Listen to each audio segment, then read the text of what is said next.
Hello friends. आज के इस वीडियो में हम पढ़ेंगे क्लास 6 की हिस्ट्री का second chapter that is early humans. इसके अंदर हम लोग पढ़ेंगे स्टोन एज के बारे में, जिसमें palaeolithic, Mesolithic and Neolithic period के बारे में। उसके अलावा पैलोलिथिक पीरियड के जो फीचर्स हैं लाइक फूड गैदर्स, डेलिंग प्लेसेस, उनके क्लोथ्स, टूल्स, इन सब के बारे में पढ़ेंगे। Discovery of fire. उसके अलावा मेसोलिथिक पीरियड के बारे में भी हम लोग इस वीडियो में देखेंगे। Human beings have been living on the earth since a very long time. Since a long time. जो ह्यूमन बींग्स हैं वो इस धरती पर एक बहुत लंबे समय से रह रहे हैं। Scientist have found skeletons and fossils in Africa which resemble the human beings and are 4 to 5 million year old. देखो, जो साइंटिस्ट हैं उन्होंने स्केलेटन्स होती हैं, ह्यूमन स्केलेटन्स, और ह्यूमन के जो फॉसिल्स होते हैं उनको डिस्कवर किया है, उनको फाइंड किया है। कहाँ पर? अफ्रीका में। और वो क्या रिजेंबल करती हैं, वो क्या दर्शाती हैं कि जो ह्यूमन बींग्स हैं वो around 4 to 5 million years old, मतलब पहले आ चुके हैं। These early humans are known as hominids. जो ये अर्ली ह्यूमन्स हैं जो 4 to 5 million ईयर्स एगो पहले आए थे, इनको हम लोग होमोनिड्स बोलते हैं। They are consider as ancestors of human, और इनको क्या बोला जाता है कि ये हमारे पूर्वज हैं। इन 1974 इन यूथोपिया 1974 में यूथोपिया में scientist discovered the remains of a female body. Scientist ने एक फीमेल बॉडी के जो रिमेन्स हैं उनको डिस्कवर्ड किया था, which was quite similar to the present human being. जो आजकल के जो ह्यूमन बींग्स हैं उससे काफ़ी मिलता जुलता है। दे named her Lucy and estimated that the remains are about 3.18 million years old. देखो, जो उन्होंने जो उसका नाम क्या रखा, लुकी, और उन्होंने ये एस्टिमेट किया कि जो ये रिमेन्स पाए गए थे ये अबाउट 3.18 मिलियन ईयर्स ओल्ड हैं, इतने पुराने हैं वो। This was the oldest human remains discovered till date. ये आज तक का सबसे पुराना बोल सकते हैं कि ह्यूमन बींग है, पुरानी डेट का ह्यूमन बींग है जो डिस्कवर्ड किया गया है। And it is considered that human beings took nearly 2 million years to change their form from the earlier ape like structure. जो पुराना ऐप लाइक स्ट्रक्चर है उससे आज का ह्यूमन बींग बनने में अराउंड 2 मिलियन ईयर्स का उसको टाइम लगा है। ये है होमोनिड। ऐसा जो अर्ली ह्यूमंस है इनको होमोनिड बोलते हैं, वो ऐसा होते हैं। Human beings are intelligent species. They have adapted themselves to the changing climate condition and have spread out of the various parts of the world। जो ह्यूमन बींग है वो एक बहुत इंटेलिजेंट स्पीसीज़ है और उसने अपने आप को एडॉप्ट कर लिया है चेंजिंग क्लाइमेट और कंडीशंस के अनुसार, and spread out the various parts of the world. और उस चेंजमेंट को उन्होंने वर्ल्ड के बहुत सारे हिस्सों में भी पहुंचाया है, स्प्रेड किया है। They moved from Africa to Europe. वो अफ्रीका से यूरोप की ओर गए, and far of Asian countries, और एशियन कंट्रीज़ में भी एंटर हुए। They learn to use things they discovered. और जो चीज़ें उन्होंने डिस्कवर्ड करी उनको यूज़ करना भी उन्होंने सीख लिया। Modified things and invented things. उन्होंने चीज़ों को मॉडिफाई करना, उनका यूज़ करना, उनको मॉडिफाई करना और नई नई चीज़ें को इन्वेंट करना, यानी कि नई नई चीज़ों का और खोज करना, उन्होंने सब कुछ सीख लिया। They lives more comfortable, but these developments have taken thousands of years to happen. लेकिन जो ये डेवलपमेंट्स हुई इनको होने में बहुत सारे हज़ारों साल लगे हैं। मतलब remains and science of early human beings have been found at many parts of India. जो हमारे जो अर्ली ह्यूमन बींग्स हैं उनके रिमेन्स और साइंस बहुत जगह मिलते हैं, हमारे इंडिया में भी। Most of these have found close to river basins. और ज़्यादातर जो अवशेष वगैरह जो रिमेन्स साइंस हमें जो मिलते हैं ना, वो रिवर बेसिन्स के आसपास मिलते हैं। क्यों? क्योंकि जो रिवर बेसिन्स होते हैं वो एक गुड सोर्स ऑफ वाटर है। And you know how essential water is for human life. और हमें बहुत अच्छी तरह से पता है कि जो पानी है वो जीने के लिए या ह्यूमन लाइफ के लिए कितना ज़्यादा इम्पोर्टेंट है। इसीलिए जो ज़्यादातर जो हमें साइंस या रिमेन्स मिलते हैं वो रिवर बेसिन के आसपास ही मिलते हैं। But the human beings of this period did not know how to grow crops. लेकिन जो इस पीरियड के जो अर्ली ह्यूमंस थे उनको ये नहीं पता था कि जो फसल है वो कैसे उगती है। दे वर एसेंशियली हंटर्स एंड गैदर्स। देखो, वो या तो हंट मतलब शिकार करके खाते थे या गैदर करके खाते थे। They this means they use to either hunt और देयर फूड और gather it from their surrounding. देखो, या तो वो हंटर मतलब या तो वो शिकार करके खाएंगे या इधर उधर से इकट्ठा गैदर करके खाएंगे। उनको ये नहीं पता था कि क्रॉप कैसे उगाते हैं या फसल कैसे उगाते हैं। During this time they develop tool for the purpose of hunting, cutting and digging things. अब इस टाइम पर यानी कि जो अर्ली ह्यूमन जो है हमारे, उन्होंने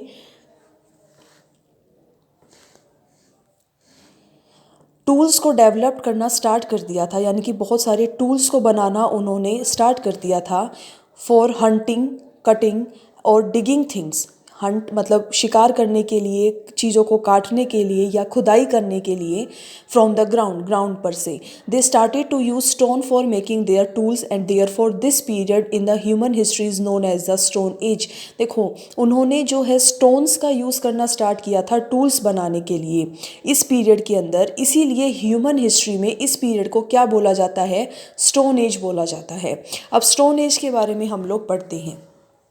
stone age, the stone as can be divided into 3 periods. जो स्टोन एज है उसको तीन हिस्सों में बांटा, 3 पीरियड्स में बांटा जा सकता है। और ये जो 3 पीरियड है ये किस बेस पर बांटे जाते हैं? ये बांटे जाते हैं quality of stone they use to make tools, यानी कि किस तरह के जो औजार हैं स्टोन के, पत्थर के पाए जाते हैं, उसकी क्वालिटीज़ के बेसिस पर इनको डिवाइड किया जाता है। और ये सब क्या है? Paleolithic, Mesolithic and Neolithic. सबसे पहले हम पैलोलिथिक के बारे में पढ़ते हैं। Paleolithic period is also known as the old stone age. Paleolithic को ओल्ड यानी कि पुरानी स्टोन एज भी बोला जाता है। इसका टाइम पीरियड क्या है? 5 lakh to 10,000 BCE।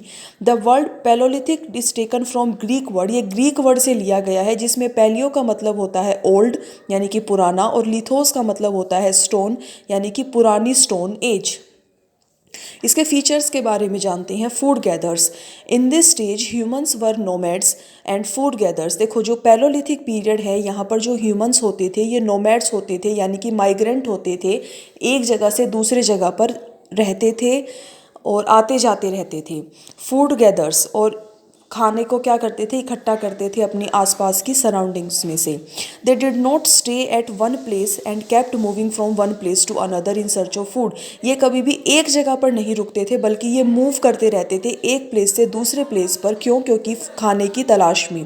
They moved in groups, ये हमेशा ग्रुप्स में मूव करते थे। दे किल्ड एनिमल्स, ये एनिमल्स का हंट करते थे। एंड एट रॉ मीट, और उनका जो मीट थे वो खाते थे, लेकिन रॉ यानी कि कच्चा। दे ऑल्सो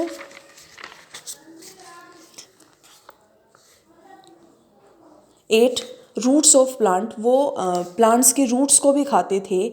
वाइल्ड फ्रूट्स यानी कि जो जंगली फ्रूट होते हैं उनको भी, उसके अलावा नट्स, सीड्स एक्सेट्रा, इन सब को वो खाते थे। They grow naturally as they did not know how to grow food, और ये सब जो चीज़ें हैं वो नेचुरली ही उगती थी, उन्हें ये नहीं पता था कि क्रॉप को कैसे ग्रो करते हैं या फसल कैसे उगाते हैं। After the food sources of the place world exhaust due to hunting and gathering, they move to one place, thus they travel far and wide in search of food. जैसे अगर वो किसी एक जगह पर रुके हैं और वहाँ पर अगर उन्होंने सब एनिमल्स को हंट कर दिया है या वहाँ के फल फूल सब खा लिए हैं, उसके बाद वो दूसरी जगह पर चले जाते थे और वहीं पर क्या करते थे? ट्रैवल करते थे और अपना खाना ढूंढते थे। क्लोथिंग कैसी होती थी उस टाइम पर लोगों की? They use to leave the they used the leaves or bark of the trees and furs of animal to cover their body। वो या तो पत्तियों से कपड़े पहनते थे या पेड़ों की छाल से या फिर एनिमल्स की फर से अपने बॉडी को क्या करते थे? कवर करते थे। ड्वेलिंग प्लेसेस क्या क्या थे? Early humans use to live on the trees और इन केव्स। देखो, जो अर्ली ह्यूमंस थे वो या तो ट्रीज पर रहते थे, पेड़ों पर रहते थे, या वो केव्स में यानी कि गुफाओं में रहते थे, like this. Caves provide shelter from heat and rain and protect them from wild animal. और जो ये केव्स होती थी ये उनको गर्मी और बारिश से बचाती थी, ठंड से बचाती थी, उसके अलावा वाइल्ड एनिमल से भी इनकी क्या करती थी? रक्षा करती थी। अब टूल्स कैसे होते थे पैलोलिथिक पीरियड में? दे यूज्ड स्टोन टूल्स, वो लोग पत्थर के टूल्स का यूज़ करते थे। Some tools made from bones of animals, कुछ जानवरों की हड्डियों से बनाए जाते थे। Have also been found at number of places, हड्डियों के जो टूल्स हैं वो भी काफ़ी जगह पर मिले हैं। Tools of that period are crude and are not of very good quality. लेकिन जो बोन्स के जो टूल्स होते थे ना वो क्रूड यानी कि इनपरफेक्ट होते थे, उनमें कोई परफेक्शन नहीं थी और अच्छी क्वालिटी के भी वो टूल्स नहीं थे। They have been found in Rewa, Bundelkhand, Kurnool and Madhya Pradesh in India. India में कहाँ कहाँ पर पाए गए हैं? रेवा में, बुंदेलखंड में, कुरनूल में और मध्य प्रदेश में। Various kinds of implements like, और किस किस तरह के जो टूल्स हैं वो पाए गए हैं देखो, knives, axes, spears, stone hammers, scrapers and digging tools have been found. Most of the stone tools were made of flint as it chips easily and it दस कन्वीनियंट टू शेप। देखो कई कई जो टूल होते थे ना वो flint के बनाए जाते थे। जो फ्लिंट होती है वो एक चमकदार कच्चा पत्थर होता है, वो एक तो इजीली उसको शेप दे सकते हैं हम लोग, इसीलिए फ्लिंट के ज़्यादातर बनाए जाते थे। Tools such as spears and arrows were use to hunt and skin the animals. जो स्पीयर्स और जो एरोज जो टूल्स होते थे वो किस लिए यूज़ किए जाते थे? हंट करने के लिए या एनिमल्स की खाल को हटाने के लिए। To cut roots and fruits, पेड़ों की रूट मतलब फल फ्रूटों की रूट को, उन फ्रूट्स को काटने के लिए, पेड़ों की छाल को छीलने के लिए। And to dig the ground to get the root of the plant, और ज़मीन को खोदने के लिए ताकि वो प्लांट की रूट को खा सकें। टूल मेकिंग टेक्निक, जो टूल मेकिंग टेक्निक्स है वो क्या क्या है? वो दो टाइप की हैं। The remnants of the tool found shows that they could have been made by two techniques. जो हमारे स्टडीज़ हैं वो बताती हैं कि जो टूल्स हैं वो दो तरीके से बनाए जाते हैं। पहला है स्टोन ऑन स्टोन, यानी कि स्टोन के द्वारा ही औजार बनाना। This technique used in which one stone which was to be shaped and was held in one hand and another stone was held in the other and hand as a hammer. देखो एक tool को एक हाथ में लिया, एक पत्थर को एक हाथ में लिया और दूसरे पत्थर को दूसरे हाथ में लिया ताकि हम इसका क्या कर सके? औजार बना सके और इसको हैमर की तरह हम लोग यूज़ कर सके। द सेकेंड स्टोन और the hammer was stuck on the core in a manner to break away parts of the stone and give the desired shape to the core stone and make it into a tool। ऐसे पत्थर से मारा जाता था इसको ताकि जो ये पत्थर है या ये स्टोन है छोटा, इसको इसके टुकड़े हो जाए या हम जो शेप चाहते हैं हम इसको वो शेप दे सकें। उसके अलावा जो दूसरी टेक्निक है वो क्या है? Pressure flicking. प्रेशर फ्लिकिंग क्या? It is a method of trimming the edge of stone tool. देखो ये पत्थर की एज यानी कि जो इसका किनारा है इसको ट्रिम करने के लिए काम लिया जाता है। Presenting on the stone while shape stone rather than the striking. अब इसमें क्या किया जाता था? इसको ट्रिम किया जाता था धीरे धीरे धीरे धीरे एक शार्प पत्थर के द्वारा, और इसमें हम लोग हैमर की तरह इसको यूज़ कर रहे थे। तो ये दो टेक्निक है, एज को शार्प पत्थर से ट्रिम करना या हैमर की तरह उसको स्ट्राइक करना। उसके अलावा अब पढ़ते हैं डिस्कवरी ऑफ फायर के बारे में, जो पैलोलिथिक पीरियड में कैसे हुई। इट इज़ एज्यूम डेट, ये एज्यूम किया जाता है that fire must have been discovered by accident, कि जो फायर है वो बाय एक्सीडेंट जो है वो डिस्कवर्ड हो गई थी। It is likely that two stones might have rubbed together creating a spark. इसमें ऐसा हुआ कि दो पत्थर हैं उनको आपस में रब किया गया और एक स्पार्क आई, which would have be burn some dry leaves, जिसने क्या किया? कुछ सूखी हुई पत्तियों को बर्न कर दिया, जला दिया। And this must have led to the discovery of fire by early humans, और ये एक डिस्कवरी साबित हुई अर्ली ह्यूमंस के द्वारा। किसकी? फायर की। It was one of the most important discovery in the history of humans. ये ह्यूमंस की हिस्ट्री में सबसे इम्पॉर्टेंट एक डिस्कवरी मानी जाती है। Slowly and gradually they must have learned the uses of fire, और जैसे जैसे टाइम बीतता गया स्लोली एंड ग्रेजुअली उन्होंने फायर्स के जो यूजेस हैं उनको सीख लिया कि भाई फायर के क्या क्या यूजेस हो सकते हैं, and how to control it, और फायर को कैसे कंट्रोल किया जा सकता है।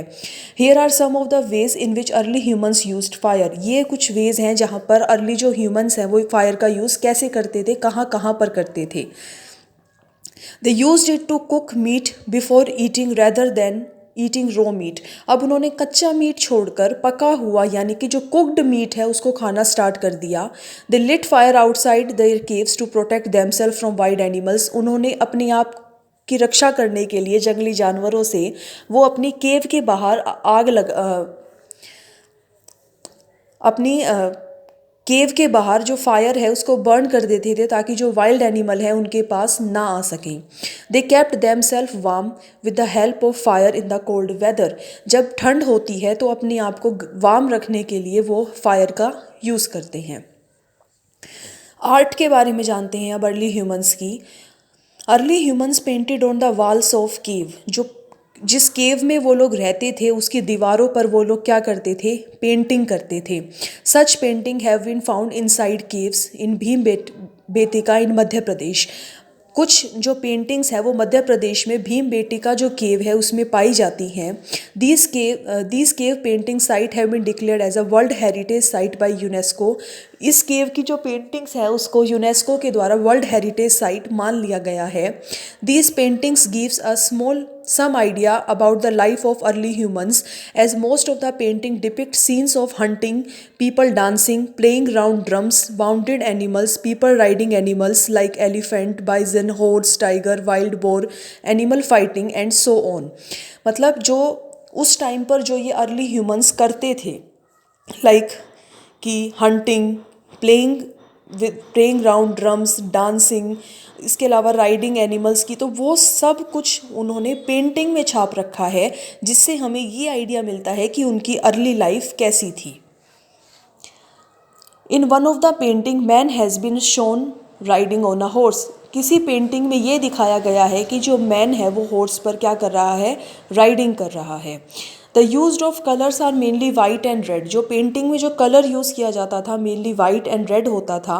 And at certain places green and yellow colour is also use. और कई कई जगह पर हरा और पीला रंग भी पाया गया है। Scientist are of the view that colours were prepared by combining charcoal, red stone and powders from other stones. Scientist ने ये पाया कि वो कलर जो है वो कैसे बनाते थे। वो चारकोल, रेड स्टोन और अदर स्टोन्स का जो पाउडर है उसको मिक्स करके वो लोग कलर बनाते थे। The paintings have survived for so many years and the colours have not faded till now. और जो पेंटिंग्स हैं वो आज भी सही सलामत है और उनका कलर आज तक भी वैसा ही है, फेड नहीं हुआ है बिकॉज ऑफ नेचुरलिटी, क्योंकि वो नेचुरल कलर है। उसके अलावा मेजर पैलोलिथिक साइट्स कहाँ कहाँ हैं। A site is a place where some stone tools belonging to the early humans are found. जहाँ पर अर्ली ह्यूमन से रिलेटेड कुछ टूल्स या बोल सकते हैं रेमनेंट्स हमको पाए जाते हैं, उनको हम लोग साइट बोलते हैं। Most Paleolithic sites were located near the areas where good quality stones were available. Most Paleolithic sites were located near the areas where good quality of stones were available and which were close to source of water like lake and river etc. कई जो ज़्यादातर palaeolithic sites हैं वो ऐसी जगह पर पाई जाती हैं जहाँ पर गुड क्वालिटी के स्टोन मिलते हैं। और गुड क्वालिटी के स्टोन कहाँ पर अवेलेबल होंगे, जहाँ पर रिवर या लेक पाया जाता है। उनके जो पत्थर होते हैं उनके अंदर जो होते हैं वो गुड क्वालिटीज़ के होते हैं। इसीलिए a number of paleolithic sites have been found in हंगसरी, Kurnool near Krishna river, river beds of Son river in Punjab, now in Pakistan, Kashmir, Narmada valley etcetera. इन ये सब रिवर्स के किनारे पर हैं और यहीं पर पैलोलिथिक की साइट्स पाई जाती हैं क्योंकि यहाँ पर पत्थर बहुत अच्छी क्वालिटीज़ के मिलते हैं। Since early humans lived in these areas there are also called habitation site. क्योंकि अर्ली ह्यूमंस जो हैं इन साइट्स पर रहते थे इसीलिए इनको हैबिटेशन साइट्स भी बोला जाता है। तो ये सब पैलोलिथिक साइट्स के बारे में था। अब हम पढ़ते हैं मेसोलिथिक पीरियड्स के बारे में। Mesolithic period is also known as a middle stone age. Mesolithic period को मिडल स्टोन एज भी बोलते हैं। जैसे पैलोलिथिक को हम लोग ने ओल्ड स्टोन एज बोला था, वैसे ही मेसोलिथिक को हम लोग मिडल स्टोन एज बोलते हैं। और इसका टाइम पीरियड क्या है, ये है 10,000 to 8,000 BCE। The word meso means middle in Greek and thus this is the middle stone age. देखो जो मैसो वर्ड है उसका मतलब होता है मिडल और ग्रीक भाषा में, इसीलिए इसको क्या बोलते हैं, मिडल स्टोन एज बोलते हैं। This was the period between the palaeolithic and the Neolithic period. ये पैलोलिथिक यानी कि जो ओल्ड स्टोन एज है और नियोलिथिक यानी कि जो न्यू स्टोन एज है, उन दोनों के बीच का जो पीरियड है ये वो टाइम पीरियड है middle stone age. In the Mesolithic age the climate changed and it became warm and dry. जो मेजोलिथिक एज है इसमें जो क्लाइमेट है वो चेंज हो गया था, एक तो गर्म और सूखा, मतलब वार्म एंड ड्राई क्लाइमेट आ गया था। The climate change brought about changes in the environment and made it possible for human begin to move new areas. जो क्लाइमेट चेंज हुआ उसने ये किया कि जो ह्यूमंस हैं उनको नए एरियाज़ में जाने के लिए क्या किया, फोर्स किया। This age intervened as a transitional phase between Paleolithic age and the Neolithic age। ये एक ट्रांसनेक्शनल फेज के तरह काम करता है जो हमारा मेजोलिथिक पीरियड है, यानी कि इसमें कुछ क्वालिटीज़ पैलोलिथिक पीरियड की होंगी और कुछ क्वालिटीज़ नियोलिथिक पीरियड की भी होंगी। Features of the Mesolithic period के जो फीचर्स हैं वो क्या है? During this age humans learn to make better tools. Paleolithic period के जो स्टोन्स थे वो हमने पढ़ा अभी कि वो ज़्यादा क्वालिटी वाले नहीं होते थे और बहुत वीक होते थे। लेकिन जो मेजोलिथिक के जो पीरियड के जो टूल है ना वो थोड़े बेटर क्वालिटी के बनने स्टार्ट हो गए थे। These tools were more delicate as compare to the tools of the Paleolithic age. ये थोड़े कमज़ोर होते थे पैलोलिथिक एज के टाइम पर, लेकिन क्वालिटी इनकी अच्छी होती थी। They made flag tools such as scrapers and knifes. ये लेयर में बनाते थे, लेयर इन द सेंस कि पीछे कोई और मटेरियल, आगे कुछ और मटेरियल, यानी कि दो मटेरियल्स यूज़ करके ये लोग क्या बनाते थे, टूल्स बनाते थे। They started to make smaller and sharper tools called microlith. इन्होंने छोटे और शार्प टूल बनाना शुरू कर दिया था जिसको क्या बोलते हैं, माइक्रोलिथ्स बोलते हैं। Microliths are tiny razor like flakes and that were fitted into the wooden staff end of an arrow और स्पीयर। देखो जो माइक्रोलिथिक है वो टाइनी रेजर टाइप होते थे जो बहुत शार्प होते थे और उनके पीछे जो है वो वुडन का एक हैंडल टाइप लगाया जाता था।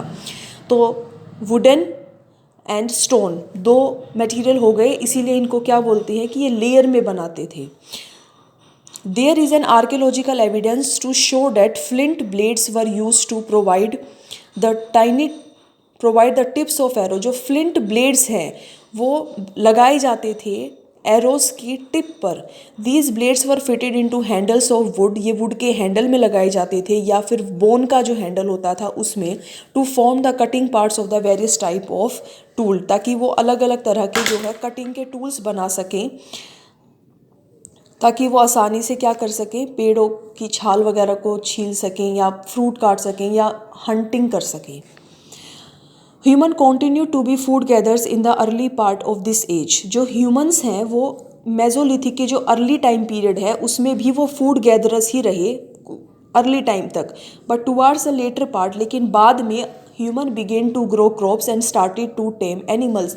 लेकिन जो बाद में मेजोलिथिक का जब एंड पीरियड हुआ उस टाइम पर क्या हुआ, उन्होंने क्रॉप्स को उगाना स्टार्ट कर दिया, उन्होंने सीख लिया कि फसल कैसे उगती है, and started to tame animals, और उसके साथ साथ उन्होंने जानवरों को पालना भी स्टार्ट कर दिया। अब वो उनको मारने की जगह यानी कि उनको हंट करने की जगह उनको पालना उन्होंने स्टार्ट कर दिया। तो ये सब था मेजोलिथिक पीरियड के बारे में।